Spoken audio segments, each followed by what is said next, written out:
Sorry 3 নাম্বারটা দেখো, 3 নাম্বারে কি বলছে? দৈর্ঘ্য, প্রস্থ এবং উচ্চতা বলছে। হ্যাঁ, 3 মাত্রা। আমরা এর আগে করছি কি 2টা মাত্রার ক্ষেত্রে। 3টা মাত্রার ক্ষেত্রে ম্যাথগুলো কিভাবে করব? সেম একই ভাবেই।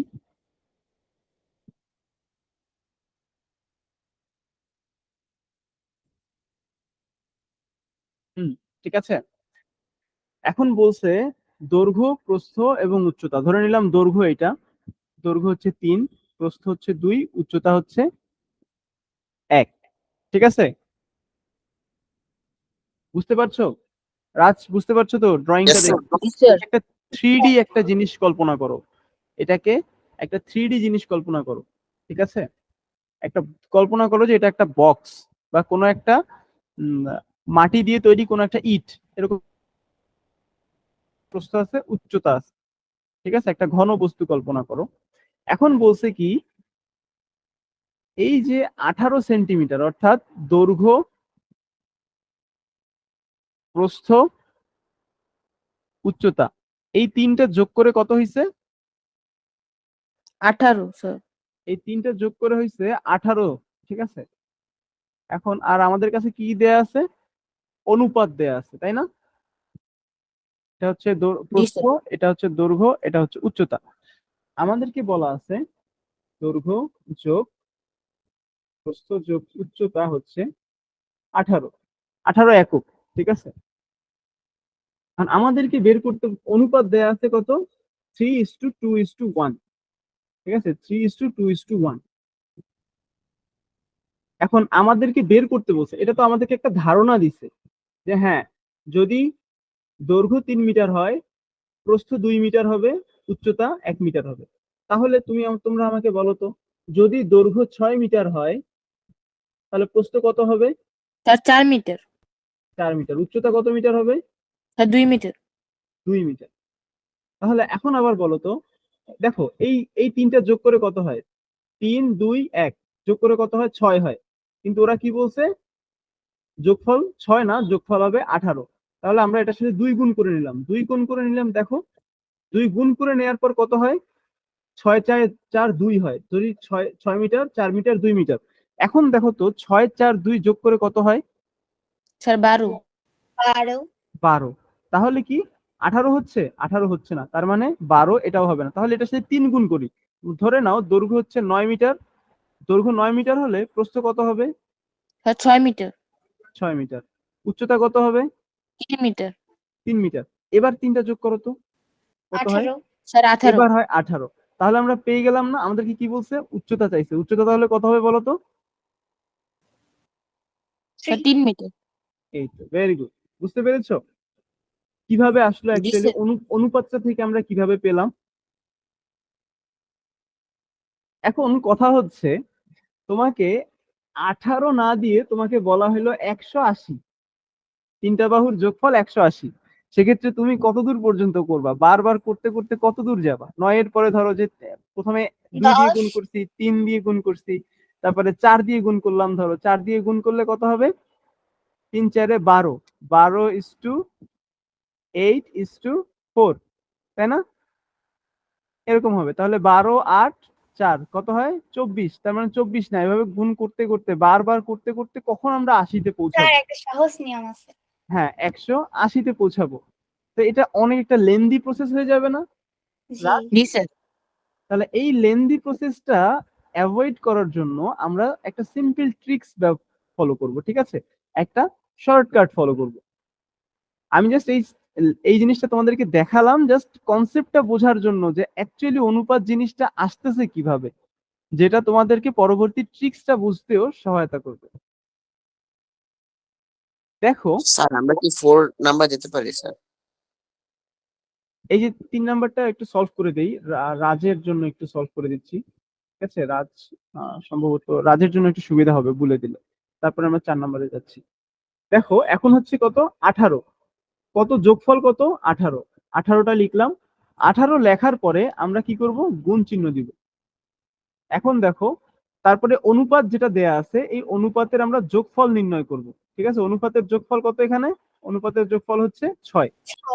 6টা লিখবো নিচে। রাজ, বুঝতে পারছো? জি স্যার। 6টা লিখবো, নিচে আমরা বের করতে চাচ্ছি কি উচ্চতা, তাই না? উচ্চতার অনুপাত কত এখানে 1 দেয়া আছে না? জি স্যার। এই জন্য আমরা উপরে 1 লিখবো। এখন এইটা ক্যালকুলেট করে এই পোর্শনটাকে ক্যালকুলেট করে আমরা যেটা পাবো সেটাই হবে আমাদের অ্যান্সার। তাহলে এটাকে কাটাকাটি করলে কত আসে? 3 আসে। অ্যান্সার হবে 3। দেখো উচ্চতা আমরা ওভাবে করেও কি 3 পেয়েছিলাম, এভাবে আমরা 3 পাচ্ছি। এখন যদি তোমাকে উচ্চতা না বলে তোমাকে যদি বলতো রাজ, তোমাকে যদি বলতো যে দৈর্ঘ্য কত হবে, তখন তুমি কি করতে রাজ? কিভাবে ক্যালকুলেট করতে বলো তো আমাকে? আমাকে বলো, স্যার আমি প্রথমে লিখবো। সবগুলো যোগ করতাম। না না, কিভাবে করবে আমাকে বলো, কিভাবে লিখবো আমি কি? স্যার 18 গুণ 18 গুণ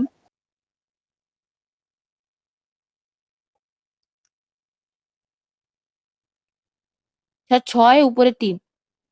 6 করে 3। এই তো ভেরি গুড। তাহলে এখন 6 6 কেটে দিলাম, 3 আসলে, এবং 3 এবং 3 গুণ করে আসে 9, অর্থাৎ 9 মিটার দৈর্ঘ্য। যদি বলতো দৈর্ঘ্য, সেক্ষেত্রে আমরা 9 মিটার পেয়ে যেতাম। আর আমরা কিন্তু পেয়েছিলামও তখন 9:4:3, তাই না? না সরি, 9:6:3, তাই না? জি স্যার। ওকে, ক্লিয়ার তো নাকি? Yes sir. ওকে, আমরা এবার 4 নম্বরে চলে যাই। 4 নম্বরে কি বলছে? কোন ঘনকের পৃষ্ঠতলের কর্ণের দৈর্ঘ্য, ঘনকের পৃষ্ঠতলের কর্ণের দৈর্ঘ্য 6√2 এত সেন্টিমিটার হলে এর আয়তন নিচের কোনটি? আচ্ছা, কর্ণ জিনিসটা কি জানো সবাই? স্যার হচ্ছে যে যদি এখানে আপনি হচ্ছে এই যে এ বি সি ডি, এখানে এ স্যার বি ভার্টেক্স। কর্ণ, আচ্ছা, এখানে কর্ণ কি, কোনটা কর্ণ হবে বলো তো? এসি আর বিডি। এসি এবং বিডি কর্ণ, বা এগুলাকে ডায়াগোনালও বলে, ঠিক আছে? ইংলিশে বলে ডায়াগোনাল, আর বাংলায় বলে কর্ণ। এখন ওরা বলছে কি কর্ণের দৈর্ঘ্য দেয়া আছে, কিন্তু এটা কিন্তু ইয়ের না, মানে তোমার কি বলবো,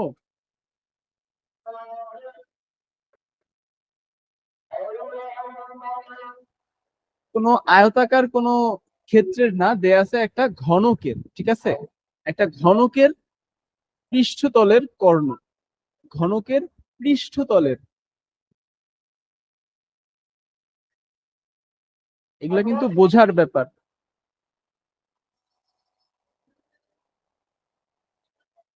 একটা ঘনক আমি ড্র করি। ঘনকের কি হয়? দৈর্ঘ্য প্রস্থ উচ্চতা কি হয়? সমান হয়। সমান হয়। এই যে একটা ধরে নাও, এটা একটা ঘনক। এখন ঘনকের পৃষ্ঠতল, এখানে ঘনকের পৃষ্ঠতল আমরা ধরে নিলাম এ বি সি ডি, তাই না? এটা একটা পৃষ্ঠতল না ঘনকের? জি স্যার। ওকে, এখন এই এ বি সি ডি কে আমি এখন বাকি সবকিছু বাদ দিয়ে এ বি সি ডি কে তাহলে আমি এভাবে আঁকতে পারি না?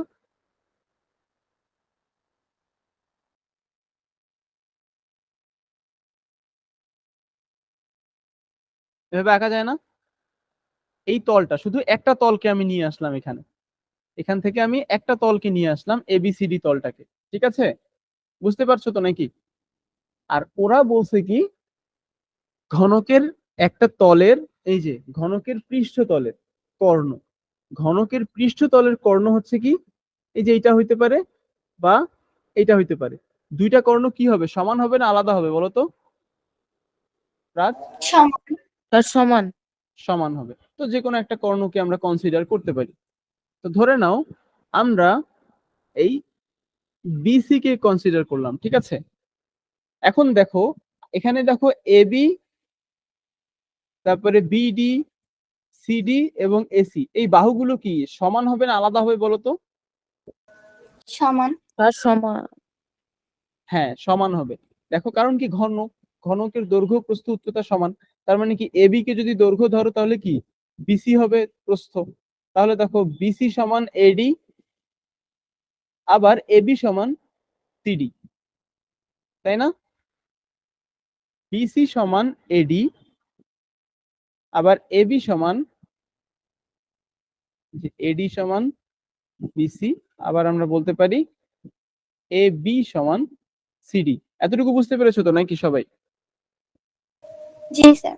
তার মানে কি অ্যাকচুয়ালি আর কিন্তু সবগুলোই সমান, কিন্তু যেহেতু ঘনক বলছে তার মানে কি আমরা বলতে পারি এগুলোও সমান, সবগুলোই সমান। এডি, তারপরে সিডি, বিসি, এবি চারটাই সমান হবে। এখন ধরে নাও তোমাদেরকে কি বলছে, কর্ণের দৈর্ঘ্য, ঠিক আছে? কর্ণের দৈর্ঘ্য তোমরা পিথাগোরাস পারো না? পিথাগোরাসের সূত্র পড়েছো? জি। আচ্ছা, পিথাগোরাসের সূত্রটা কি বলো তো? অতিভুজ স্কয়ার ইকুয়াল ভূমি স্কয়ার প্লাস লম্ব স্কয়ার। হ্যাঁ, তাহলে এটা হচ্ছে গিয়ে, এটাকে এ ধরি, এটাকে বি ধরি, এটাকে সি ধরি, তাহলে কি হবে? A square is equal to B square plus C square, তাই না? জি। জি স্যার। তাহলে এখন দেখো তো, এই যে বিসিডি এইটা কি একটা পিথাগোরাস হয়ে যায় না? পিথাগোরাস একটা সমকোণী ত্রিভুজ হয়ে যায় নাই? ইয়েস আর স্যার। একটা স্যার। জিনিস, পিথাগোরাস কখন অ্যাপ্লাই করা যাবে? যখন হচ্ছে সমকোণী ত্রিভুজ থাকবে। যখন সমকোণী ত্রিভুজ থাকবে, শুধু তখনই অ্যাপ্লাই করতে পারবো, অন্য অন্য ক্ষেত্রে পারবো না। তাহলে এখানে যেহেতু একটা সমকোণী ত্রিভুজ তৈরি হয়ে গেছে, তাহলে আমরা এখানে পিথাগোরাস অ্যাপ্লাই করে বিসি এর দৈর্ঘ্য কত বলা আছে? 6√2, ঠিক আছে? 6√2। তবে এখানে দেখো, এখানে যেহেতু ঘনক, তাহলে কি হবে? B is equal to C হবে না এটার ক্ষেত্রে? জি sir. B is equal to C হবে, কারণ কি আমাদের এই যে বিডি এবং সিডি কি সমান, তাই না? রাজ বুঝতে পারছো? রাফিউল? ইয়েস স্যার, অ্যান্সার হবে 216। আচ্ছা, তুমি অ্যান্সারও বের করে ফেলেছো। ওকে।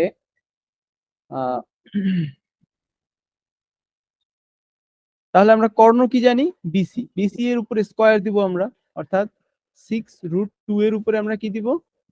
স্কয়ার দিব। আর হচ্ছে কি বিডি স্কয়ার আর সিডি স্কয়ার।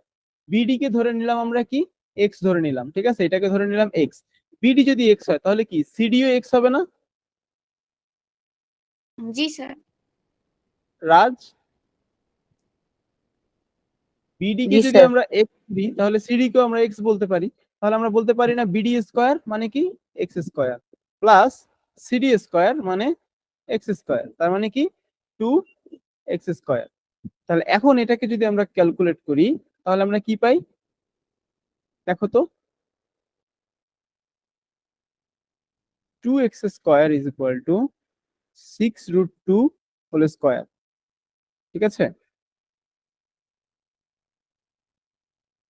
ওকে, তাহলে x এর ভ্যালুটা বের করলেই তো আমরা পেয়ে যাচ্ছি অ্যাকচুয়ালি বাহুর দৈর্ঘ্য, তাই না? জি স্যার। তাহলে আমাদের x স্কয়ার সমান কত হবে? 6√2 হোল স্কয়ার ডিভাইডেড বাই 2, তাই না? তাহলে x কত হবে? x এই পুরোটাকে যদি আমি রুট করে দিই তাহলে তাহলে আমি, রুট ওভার হ্যাঁ 6√2 হোল স্কয়ার বাই 2। হ্যাঁ, তাহলে এটাই যদি তোমরা ক্যালকুলেট করো তাহলেই পেয়ে যাবে অ্যান্সারটা, এক্স এর ভ্যালু, অর্থাৎ একটা বাহুর দৈর্ঘ্য পেয়ে যাবে। আর তোমাদেরকে কি বলছে? এর আয়তন কত, কোনটি হবে, ঠিক আছে?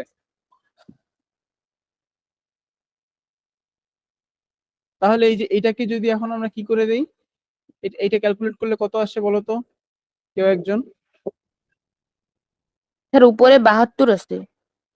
করে আসে কত? 6 6 36 গুণন 2, 36 দুগুণ 72, আর নিচে কত আসে? 2।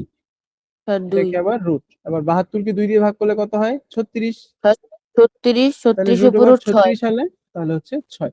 তার মানে একটা হয়। বাহুর দৈর্ঘ্য হচ্ছে 6, এক্স Yes. হচ্ছে আমাদের কাছে 6 পাই আমরা।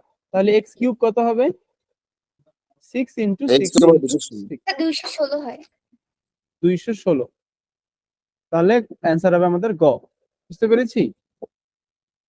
Yes sir. জি স্যার। ক্লিয়ার তো নাকি? জি স্যার। আচ্ছা, 5 নাম্বার কি বলছে? 5 নাম্বার কি বলছে দেখো, একটি ঘনকের ধার ধার মানে কি বলতো? বাহু। হ্যাঁ, ধার মানে বাহু। একটা ঘনকের বাহু হচ্ছে কত?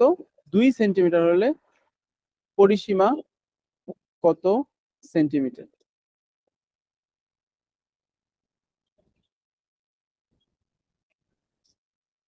ধরো একটা বর্গের যদি হয়,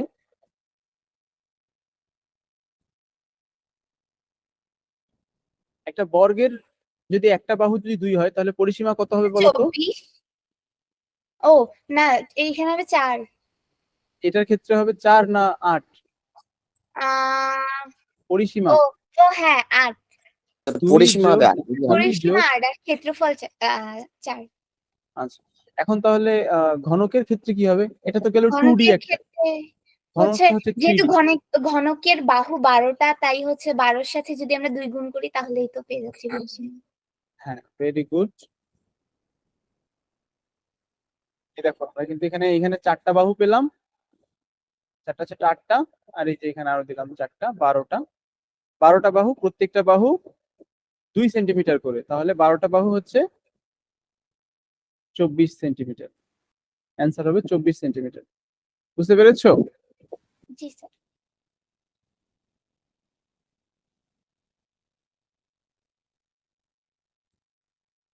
বাট আমার একটা বিষয় নিয়ে ডাউট আছে, যে ঘনকের পরিসীমা নির্ণয় করা হয় কিনা। ঘনকের আসলেই, ঘনকের কোনো একটা পৃষ্ঠের পরিসীমা আছে, বাট ঘনকের পরিসীমা বলতে কোনো কিছু আছে কিনা আমি শিওর না। তোমরা এটা একটু অনলাইনে চেষ্টা করো তো দেখার, বা কোনো টিচারকে জিজ্ঞেস করো তো, ঠিক আছে? আর আমি যদি নেক্সট ক্লাসে কখনো সুযোগ হয় আমি বলে দিব তোমাদেরকে ঘাটাঘাটি করে, ঠিক আছে? তাহলে স্যার কোশ্চেনটা লিখে নিই। হ্যাঁ হ্যাঁ, লিখে নাও যে ঘনকের পরিসীমা হয় কিনা। আচ্ছা, 6 নম্বরটা।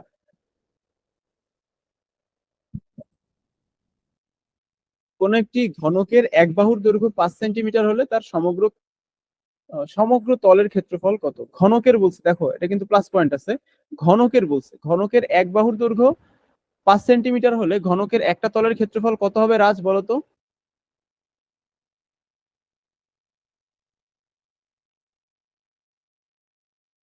রাজ, রাজ কি আমাকে শুনতে পাচ্ছ? স্যার 25। হ্যাঁ, ভেরি গুড। একটা তল, আর ঘনকের কয়টা তল থাকে?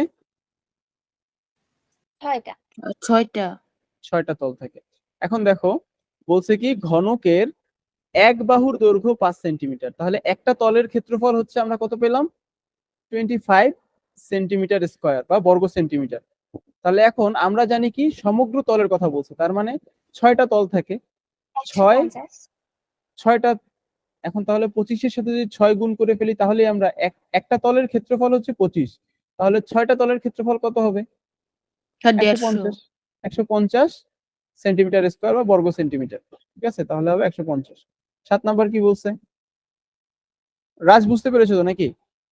জি স্যার। আচ্ছা, এবার দেখো 7 নাম্বার কি বলছে? একটি আয়তাকার ঘনবস্তুর দৈর্ঘ্য, প্রস্থ ও উচ্চতা যথাক্রমে 40 সেন্টিমিটার, 30 সেন্টিমিটার, 18 সেন্টিমিটার। আয়তাকার ঘনবস্তু, এবার কিন্তু আর ঘনক বলে নাই যে আমার সবগুলো বাহু হবে, সমান হবে, ঠিক আছে? এখন আলাদা আলাদা বলছে, দৈর্ঘ্য, প্রস্থ, উচ্চতা দেয়া আছে, আর বলছে কি সমগ্র তলের ক্ষেত্রফল নিচের কোনটি হবে?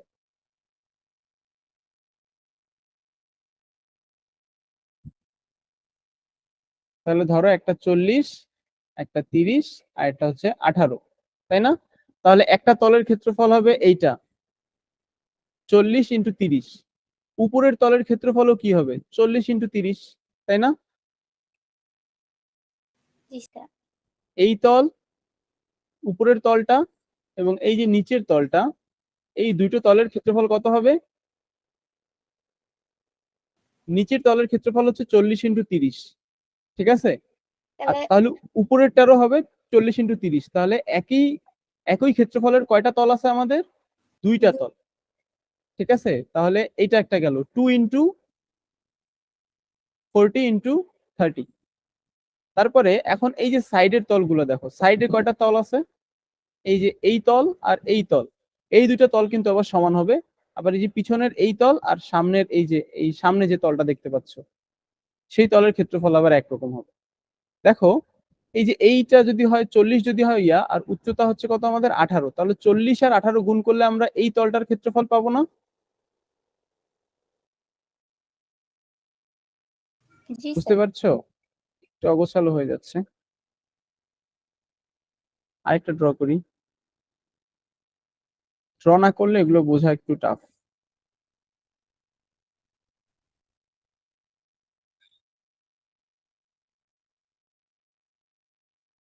আমরা বলছি এটা 40, এটা হচ্ছে 30 আর এটা হচ্ছে 18।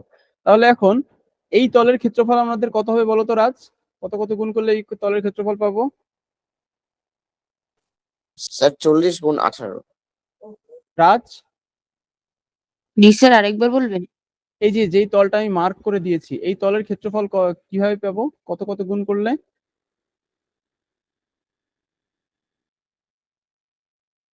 দেখো এই যে এইটা কত, এই হাইটটা, এই হাইটটা হচ্ছে, যে ধরি এটাকে এ আর এটাকে ধরি বি, তাহলে এ বি কত হবে বলো তো?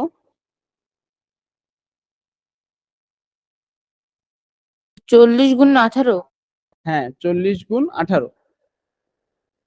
তাহলে 40 গুণ 18 এই তলের ক্ষেত্রফল হচ্ছে। তাহলে এই তলটার ক্ষেত্রফল কত হবে? তার ঠিক অপোজিট তলের ক্ষেত্রফলটা কত হবে বলো তো রাজ? স্যার 40 গুণ 18। এই তো, ভেরি গুড। তাহলে 40 গুণ 18 আমরা কয়টা পেলাম? দুইটা পেলাম। দুইটা তল 40 গুণন 18, চারটা তল হয়েছে, আরো দুইটা তল বাকি আছে তাই না? Yes sir. এই যে এই দুটো তল বাকি আছে, সামনেরটা এবং পিছনের। সামনের তল এবং পিছনের তলের ক্ষেত্রফল তাহলে কিভাবে বের করবো বলো তো?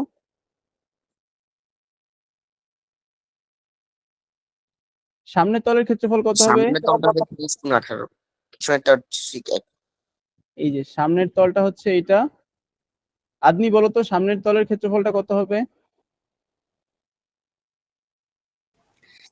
স্যার হচ্ছে যে 540।